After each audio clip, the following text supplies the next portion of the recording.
ബ്രേക്കായി കുറേ നാളായില്ലേ, ബ്രേക്കായി എന്ന് പറഞ്ഞ് വീഡിയോ തുടങ്ങിയിട്ട് ബ്രേക്കായി. ഇന്ന് ഫുഡ് ഞാൻ ഉണ്ടാക്കിയില്ല, കൊണ്ടുവന്നില്ല. ഇന്ന് നമ്മുടെ യൂഷ്വൽ കബാബ് ഷോപ്പിലേക്ക് വന്നു. അവരുടെ കബാബ് മിസ് ചെയ്ത് തുടങ്ങി. കാരണം ഹോംലി ഫുഡ് തന്നെ കുറേ കാലം കഴിച്ചൊരു ബോറടി വരുന്നു, അതായത് ഉണ്ടാക്കാനുള്ള മടി. അപ്പോൾ ഇന്ന് നമ്മുടെ യൂഷ്വൽ സ്ഥലത്തേക്ക് വന്നു, കബാബ് ബോക്സ് മേടിച്ചു, കഴിച്ചുകൊണ്ടേയിരിക്കുന്നു. ഇവരുണ്ടല്ലോ നല്ല ക്വാണ്ടിറ്റിയിൽ ചിക്കൻ തരും. നോക്കിയേ, ഈ പാത്രത്തിൽ തന്നെ ചിക്കനാണ് മെയിനായിട്ട് ഹൈലൈറ്റ് ചെയ്ത് നിൽക്കുക. അതുകൊണ്ട് തന്നെ ഇവിടെ വരാൻ എനിക്കിഷ്ടമാണ്.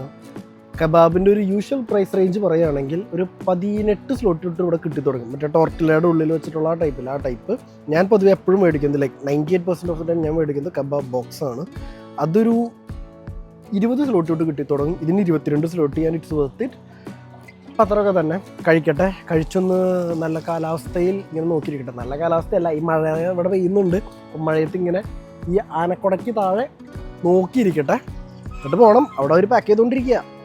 അപ്പോൾ അത്രയൊക്കെ തന്നെ. എല്ലാവരും ഫുഡൊക്കെ കഴിച്ച് ലക്ഷറി ആയിട്ട് ഇങ്ങോട്ട് ജീവിക്കുക. ഉള്ളത് വെച്ച്